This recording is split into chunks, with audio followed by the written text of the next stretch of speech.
Nous retrouvons le Paris Saint-Germain en Ligue des Champions et avec un adversaire, je pense, largement battable. Salut la team, j'espère que vous allez bien. Très heureux de vous retrouver aujourd'hui pour cette toute nouvelle vidéo sur la chaîne. Et aujourd'hui, on va parler Ligue des Champions, on va parler du Paris Saint-Germain et on va parler du Paris Saint-Germain contre l'Atlético Bilbao pour la 6e journée de Ligue des Champions.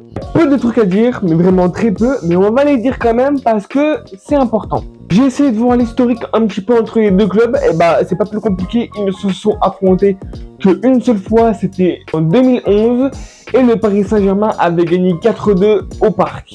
Je crois que c'était au Parc, mais je sais qu'ils ont gagné 4-2, ça c'est sûr. L'Atlético Bilbao est plutôt un bon club dans la globalité, mais en Ligue des Champions, ça reste compliqué. Ils sont 17e pendant que le Paris Saint-Germain est 2e. Paris cherche à reprendre la première place de Ligue des Champions, pendant que l'Atlético Bilbao cherche à remonter dans le classement de la Ligue des Champions. À Paris, on va un petit peu mieux avec des retours, notamment de Ousmane Dembélé qui fait super plaisir, avec notamment à Warren Zaïre-Emery à droite, qui je répète est milieu de base, qui vraiment est en feu ces temps-ci et ça fait vraiment du bien de voir Warren comme ça. Et à gauche, eh ben, je ne peux pas vous dire qui on va mettre parce que vu qu'Hernandez a pris rouge, je sais pas qui on va mettre. Je ne sais absolument pas, je ne peux pas vous dire. Je sais pas qui on va mettre et ça me pose une vraie question. Est-ce qu'il mettrait pas Pacho Marquinhos dans l'axe pour mettre un Zabarni à gauche? Ou vu que Beraldo veut partir et que le PSG lui ouvre la porte, est-ce que vu qu'il est toujours là, il ne le mettrait pas à gauche?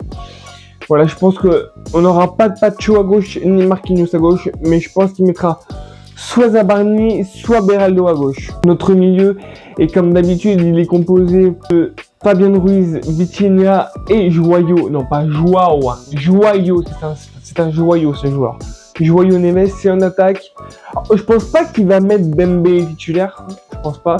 Mais je pense qu'à droite, il mettra Guevara, qu'à gauche, il mettra Barcola et que dans l'axe, soit il mettra Lee Kang-in, soit il mettra Mayulu, peut-être qu'il est en train de mettre Ramos, mais ça j'y crois très peu. Le gardien, bah normalement c'est Lucas Chevalier, mais vu que il est blessé, je sais pas s'il va prendre le risque de mettre Chevalier ou si avec le très bon match de Savonov contre Rennes, il mettrait pas Savonov dans les cages. Je ne sais pas au niveau du gardien comment il va faire, donc voilà.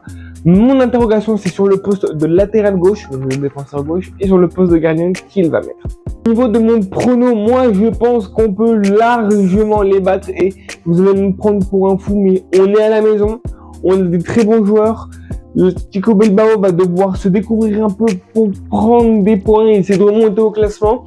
Et ça, Paris, on adore quand ils se découvrent, quand ils laissent de l'espace dans le dos, parce qu'on a des joueurs très rapides. On a par exemple des ailiers, enfin, je prends plutôt Warren, parce que s'il met Zabarni ou Beraldo, c'est pas des gars qui vont faire des allers-retours de fou. Mais on a Warren Zaïre-Emery qui est capable de déborder sur les côtés.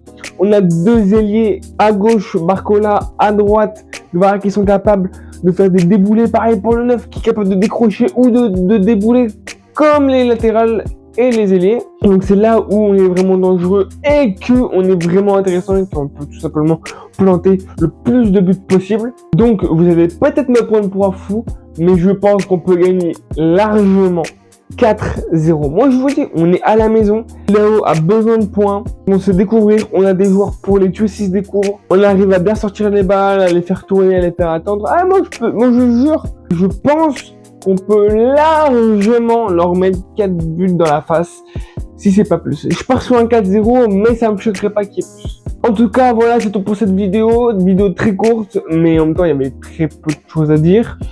J'espère que tu as kiffé la vidéo. N'hésite pas à me dire dans les commentaires de cette vidéo qu'est-ce que tu en as pensé de mes choix. De dire dans les commentaires de cette vidéo qui tu vois ailier gauche et qui tu vois au gardien. Et surtout, n'hésite pas, bien évidemment, à me dire ton score dans les commentaires. En tout cas, c'était tout pour moi. Mes réseaux sociaux ont été affichés tout le long de la vidéo comme d'habitude. Et tu connais la propagande de YouTube, l'abonnement, le partage et le like. En tout cas, j'espère que Paris gagnera. C'était Express 58.